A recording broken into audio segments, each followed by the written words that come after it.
Hello everyone, this is Rahmat Ali, PGT Physics from Indirapuram Public School, Ghaziabad.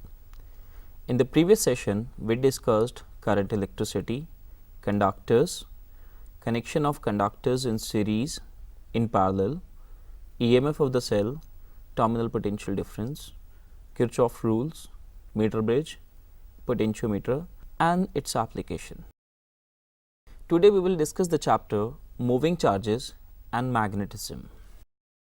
Magnetic field. Long back, there was an old definition for magnetic field.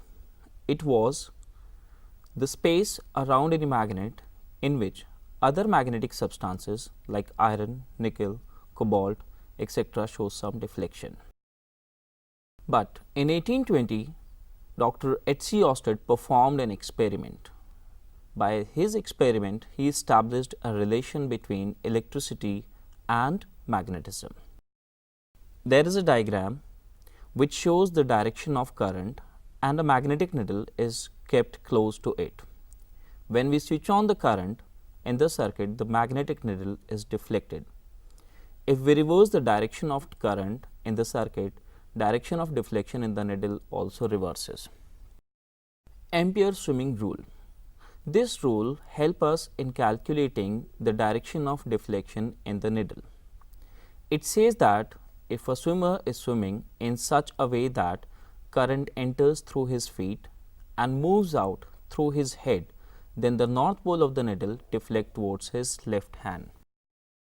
By this experiment, he proved that magnetic field is produced around a current carrying conductor. In this way, the definition of magnetic field is also to be modified. So, the new definition of magnetic field becomes the space around any magnet or moving charges in which other magnetic substance or moving charge is deflected. Biot-Savart law. This law helps in calculating the magnetic field at any point due to current carrying conductor. There is a diagram. In this diagram, we have a current carrying conductor.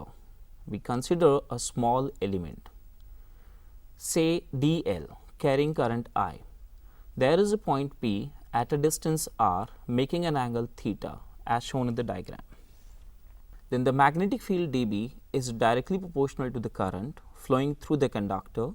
It is directly proportional to the current element, say length dl.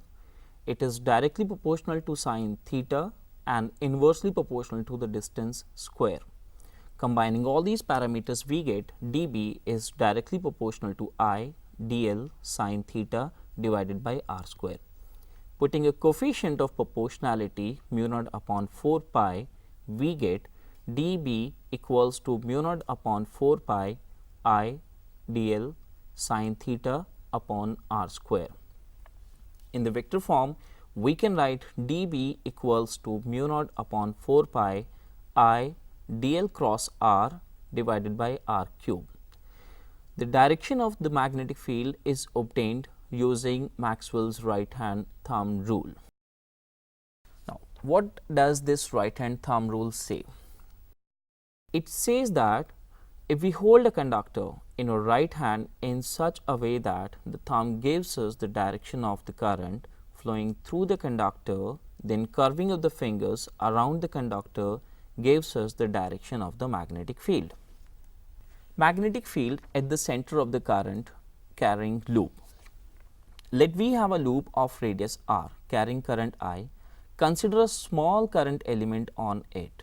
Small magnetic field at the center due to it. dB equals to mu naught upon 4 pi I dl sine theta upon r square.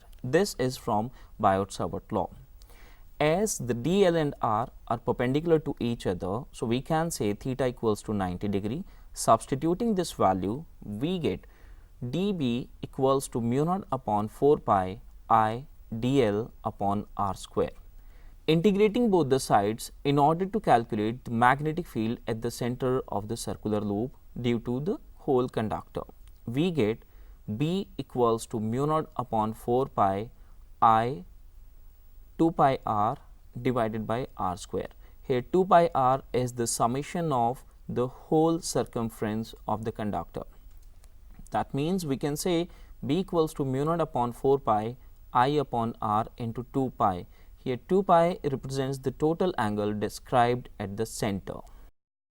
Direction of magnetic field due to circular loop. Depending upon the direction of current in the loop, magnetic field can be inward or outward. We have a conductor in which current is clockwise, then the upper surface will behave like the south pole of the magnetic field, and if the current in the loop is anticlockwise, then the upper face is behaving like the north pole, and if the current is in the clockwise direction, then the upper face will behave like the south pole. Let us discuss a numerical based on the topic. Let V have a wire bent as shown in the diagram. If the current in the wire is I, then we have to calculate magnetic field at the center. The solution is as follows. Radius of the outermost loop is R1 and the current is clockwise, so the magnetic field due to it at the center B1 equals to mu naught upon 4 pi I upon R1 into alpha. Here alpha is the angle formed by the arc of the conductor at the center. The direction of the magnetic field is inward. Radius of the middle loop is R2 and the conductor is carrying current in the anticlockwise direction. So the magnetic field due to it at the center B2 is equal to mu naught upon 4 pi I upon R2 into alpha. Once again, using the Maxwell's right hand thumb rule, we can find that the direction of the magnetic field is outward. Now, we have the third arc of the conductor. The radius of the innermost loop is R3 and the current is clockwise. So, the magnetic field due to it at the center B3 will be equals to mu naught upon 4 pi I upon R3 into alpha. The direction of the magnetic field will be inward using the same rule. So, the net field at the center B equals to B1 minus B2 plus B3. As B1 and B2 are in opposite directions, so we are subtracting the two fields, and B3 is in the same direction as that is B1, so we are adding it. So, that means if the two fields are in the same direction, we will add them, and if a field is in the opposite direction, then we will subtract. So, substituting the values of B1, B2 and B3, we get B equals to mu naught upon 4 pi I upon alpha. This factor is common among all the three parameters, so we take it out common and we get B equals to mu naught upon 4 pi I upon alpha bracket 1 upon R1 minus 1 upon R2 plus 1 upon R3. As we have taken the magnetic field B1 to be positive and B2 to be negative, so the net field will be along the direction of the magnetic field B1, which is inward. So, the net magnetic field will be inward. Magnetic field at a point on the axis of the loop. This is the second application of Biot-Savart law. Let we have a circular loop of radius r carrying current I. Consider a point P at a distance x from it on the axis of the loop. Let we have a small current element on the loop, due to which we have to calculate magnetic field at this point P. Join this point P with the current element. If this line is making an angle alpha and its length is a, then the small magnetic field at the point dB will be equals to mu naught upon 4 pi I dl sin theta divided by a square. Here a is equals to under the root r square plus x square, and theta is equals to 90 degree because the current element is tangentially to the line joining the point P with the current element. So, substituting the values of sin theta, we get dB equals to mu naught upon 4 pi I dl divided by a square. This magnetic field is acting along the direction pk.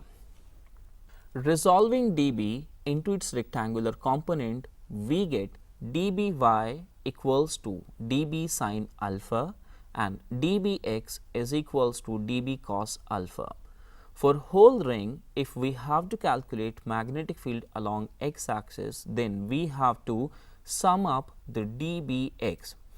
As dBx is along x axis, when we move the current element on the whole loop, then the dBx will also move in the loop. As a result, the summation of dBx will be 0, because the opposite part of dBx will cancel each other.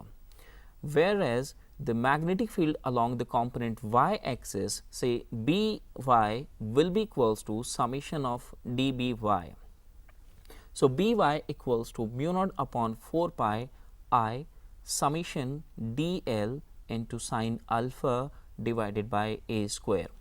As sine alpha equals to r upon a, substituting this value, we get summation of dl is 2 pi r. So substituting this value, we get By equals to mu naught upon 4 pi into I into 2 pi r square divided by a cube.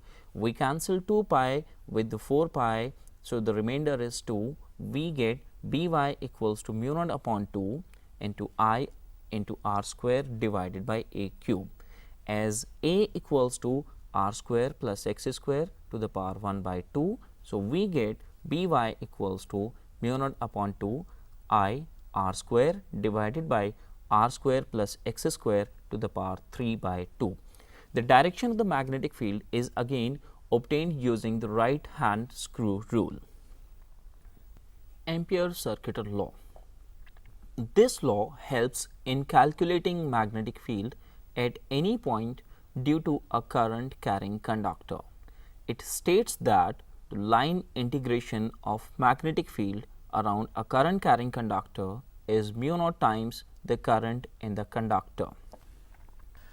If current in the conductor is I1, I2, I3 and so on, then we can write B dot dl integration for the whole loop will be equals to mu naught times the net current through the conductor. Let we have a long straight conductor carrying current I. Consider a loop of radius r around it. If the magnetic field around the conductor at any point P on this loop is B, then B equals to mu naught upon 4 pi 2I upon r. According to Ampere's circuital law, the line integration of the magnetic field is equals to integration B dot dl, as B is constant on whole of the loop. So integration B dot dl can be written as B integration dl. Again, integration of dl is equal to the circumference of the whole loop. So we can write integration dl is equals to 2 pi into r. So we can write integration B dot dl is equals to B into 2 pi r. From equation number 1 and equation number 2, we get integration B dot dl is equals to mu naught times I.